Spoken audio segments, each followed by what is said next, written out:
On today's bonus show, an Idaho rancher is revealed as a Boston mobster. Fascinating story. A substitute teacher shows up drunk to class, and Lewis will tell some stories of substitute teachers he's had run-ins with as well. The Shuttle Discovery has made its last landing. And what is the next step in space travel? All of that and more, including Lewis's now heavy preparation for the big Krakatoa Metal Band concert on the bonus show, davidpakman.com/membership. You'll also get our regular show commercial free and plenty of other stuff.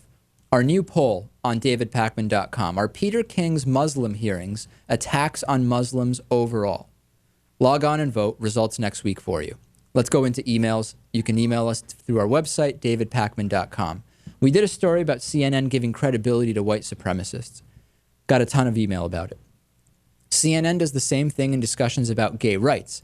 I can't count the number of times I've seen them bring the leader of some hateful anti-gay organization on to debate equality with another person. It's a great point. It is almost, the thing is, when we're talking about issues of race, we can have intelligent race discussions without needing racist white supremacists. The only reason we don't have full gay rights is because of those extreme anti-gay organizations, right? I mean, in other words, if we weren't, it's almost a paradox, because if you don't engage with the violent anti-gay people, there's almost nothing to talk about, because you only have people who say, of course gays and lesbians should be treated the same way as anybody else. And since that's not the case currently legally, it never goes anywhere. Right. So I think there's actually a difference there.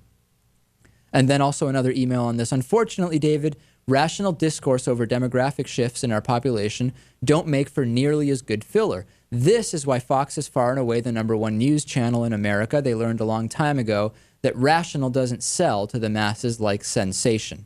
Yeah, I would agree with that. We know that infotainment sells. Alaska tax credits towards the production of reality shows that we talked about. You don't have to be tongue-in-cheek about Sarah Palin and socialism. After all, when she was governor, she took oil company profits and literally redistributed the money to the citizens of Alaska. It's one of her proudest achievements as governor, and it is literally socialism. Hey, she did so good as governor with these achievements, she didn't even have to finish out her term. She won the governorship and was able to leave early. I think the amount of money we're talking about here is probably negligible. In what sense? Like, it's not really going to help the people of Alaska as much as this person is making. Oh, the oil money, you right? Mean.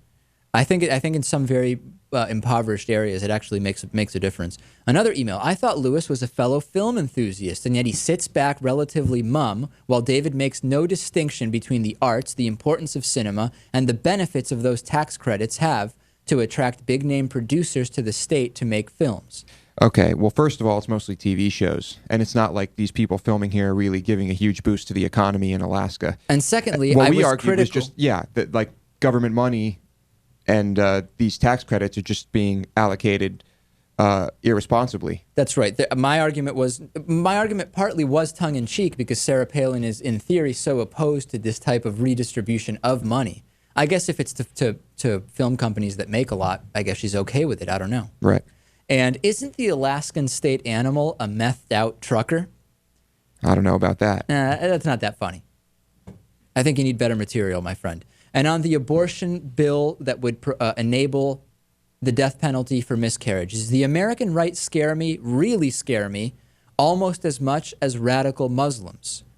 I don't know if this is a sarcastic email or not, but as we see from Peter King's hearings today, if it's not sarcastic, it's a sad commentary that is increasingly common. Oh, let me guess. What is Bobby Franklin going to propose next? He's probably going to try to arrest a woman for having kids with genetic disorders. Nah, I don't know about that. And then lastly, culture of life, indeed.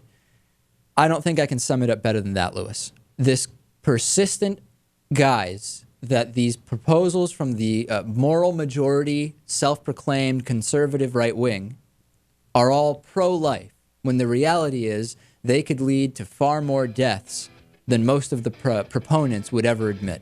DavidPakman.com. Join us on the bonus show in just a few minutes. We'll see you back in a few days with a brand new show. The David Pakman Show at davidpakman.com.